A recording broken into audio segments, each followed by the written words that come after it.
আজি আমাৰ ষ্টে আছিল ব্যাস নদীৰ পাৰৰ এখন সুন্দৰ গাঁও জিছপাত আৰু এই দৃশ্য আমাৰ হোমষ্টেৰ পৰা ৰাতিপুৱাৰ।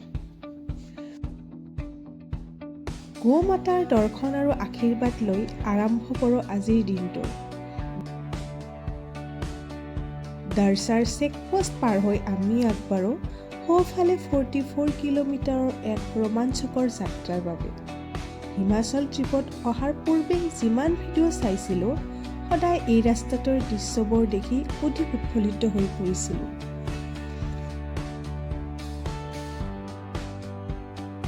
কিছু দূৰ আগবঢ়াৰ লগে লগে দৃশ্যপটবোৰ সলনি হ'ব ধৰে। শুকান বাট পথ আৰু গছ-গছনিবিহীন পাহাৰবোৰে লাডাখৰ অনুভৱ এটা দি গ'ল। কিছু সময়ৰ পিছতে আমি পাওঁ আমাৰ প্ৰথম লক্ষ্যস্থান দীপকতাল লেক। এই লেকটো সাগৰ পৃষ্ঠৰ পৰা 12,500 ফিট উচ্চতাত অৱস্থিত। পাহাৰৰ বুকুত লুকাই থকা এই লেকটো অপূৰ্ব সৌন্দৰ্যৰ ঠাই। পৰিষ্কাৰ নীলা পানী, চাৰিওফালৰ নীৰৱতা আৰু প্ৰাকৃতিক শোভাই ঠাইখনক ফটো ভিডিঅ' লোৱাৰ বাবে পাৰফেক্ট কৰি তোলে। এই মনোমোহা দৃশ্য দেখি আমিও অলপ সময় ৰৈ কিছুমান ফটো ভিডিঅ' কেমেৰাত বন্দী কৰি ল'লোঁ।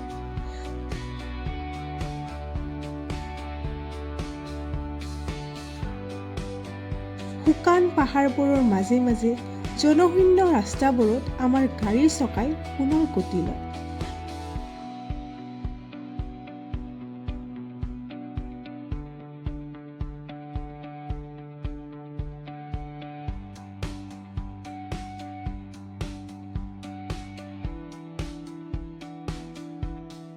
শুকান ঠাণ্ডা বতাহে যেতিয়া শৰীৰ স্পৰ্শ কৰি যায় এনে লাগে যেন ছালত বতাহবোৰে বিন্ধি গৈছে। প্ৰায় 0 ডিগ্ৰী চেলচিয়াছ উষ্ণতাতো ঠায়ে ঠায়ে ৰাস্তাৰ পৰা বৰফ আঁতৰোৱা কাম চলি আছে।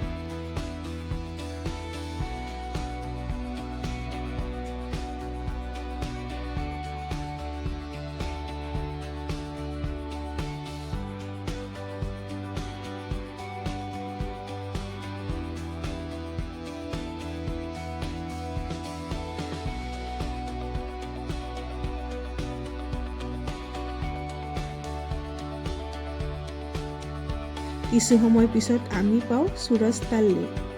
16,040 ফিট উচ্চতাত থকা এই লেকটো সম্পূৰ্ণ ফ্ৰিজ হৈ আছিল।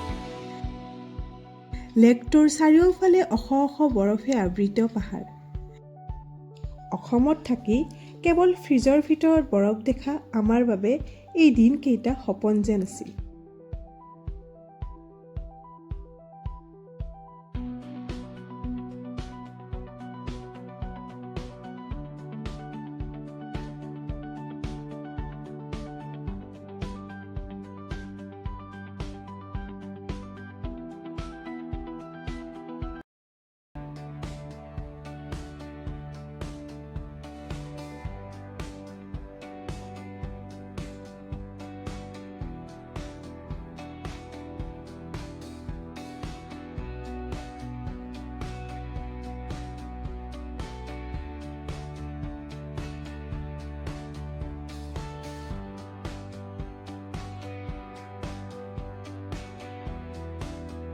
প্ৰায় 3 কিলোমিটাৰ আগবঢ়াৰ পিছতে আমি পাওঁ বাৰালাচলা পাছ।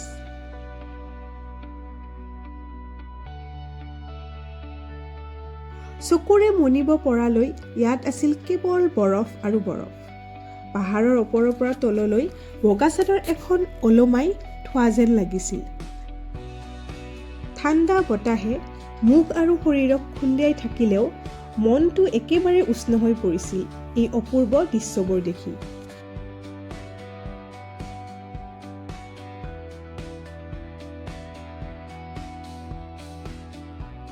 ইমান বৰফ দেখি আমিও শিশুৰ দৰে ইজনে সিজনৰ গালৈ বৰফ ঢলিয়াত লাগি গ'লোঁ। সেই মুহূৰ্তবোৰত হাঁহি, আনন্দ আৰু প্ৰকৃতিৰ সৈতে মিলি যোৱাৰ অনুভৱ একেবাৰে বৰ্ণনাতীত।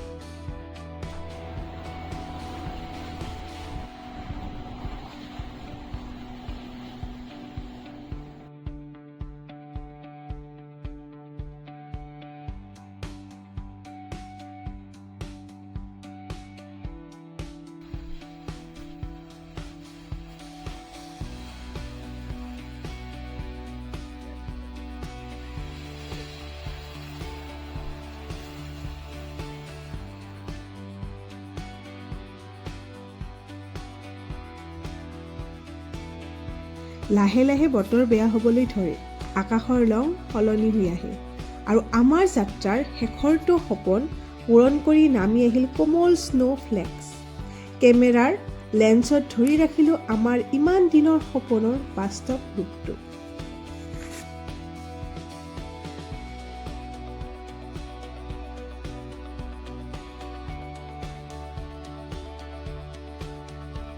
ঠাণ্ডা বতাহ, নিস্তব্ধতা আৰু প্ৰকৃতিৰ আশীৰ্বাদেৰে এই যাত্ৰাৰ শেষ অধ্যায়টো সম্পূৰ্ণ হ'ল। এই যাত্ৰাত আমি কেৱল নতুন ঠাইবোৰে উপভোগ কৰা নাই, আমি উপভোগ কৰিলোঁ আমাৰ সপোনবোৰক, আমাৰ অনুভৱবোৰক আৰু দুয়োজনে একেলগে পাৰ কৰা এই মূল্যৱান সময়বোৰ।